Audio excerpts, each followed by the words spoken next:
எல்லாரும் நினைக்கிறது என்னன்னா டெய்லி 10,000 ஸ்டெப்ஸ் நடங்க அப்படின்ற ஒரு விஷயத்த எவன்டா கண்டுபிடிச்சது அப்படின்னு தானே எல்லாம் யோசிக்கிறீங்க.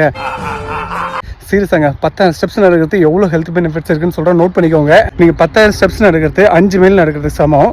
ஸோ உங்களுக்கு வந்து 500 calories பர்ன் ஆகும் ஃபஸ்ட்டு திங். ஸோ அந்த காலத்தில் இருக்கவங்கலாம் 10,000 ஸ்டெப்ஸ் நடந்துட்டா இருந்தாங்க அப்படின்னு கேட்டால் நடக்கலை. அந்த காலத்துலலாம் யாரும் 10,000 ஸ்டெப்ஸ் நடக்கணும்னு சொல்லிட்டு கரெக்டாக கேல்குலேட்லாம் பண்ணி நடக்கவே இல்லை. ஏன்னா அவங்களுக்கு அவசியம் இல்லை. அவங்க நடக்கிறது தான் அவங்களுக்கு தொழில், அவங்களுடைய வாழ்க்கையே நடக்கிறது தான். இன்கேஸ் அவங்க டிரான்ஸ்போர்ட் யூஸ் பண்ணாலும் அதிகபட்சமாக என்ன யூஸ் பண்ணுவாங்க, சைக்கிள் யூஸ் பண்ணுவாங்க. ஸோ எங்கே பண்ணாலும் ஒன்று நடந்து போவாங்க, அப்படிலாம் சைக்கிளில் போவாங்க. இப்போ நம்ம நடக்கிறதும் இல்லை, சைக்கிளையும் போகிறதும் இல்லை. இப்போ பக்கத்தில் பாத்ரூம் போனால் கூட பைக் தான் எடுத்துகிட்டு போகிறோம், காஃபி குடிக்க போகணுன்னா கூட கார் தான் எடுத்துகிட்டு போகிறோம். அந்த அளவுக்கு ஆயிடுச்சு ஃப்ரெண்ட்ஸ். ரொம்பவே சிம்பிள்.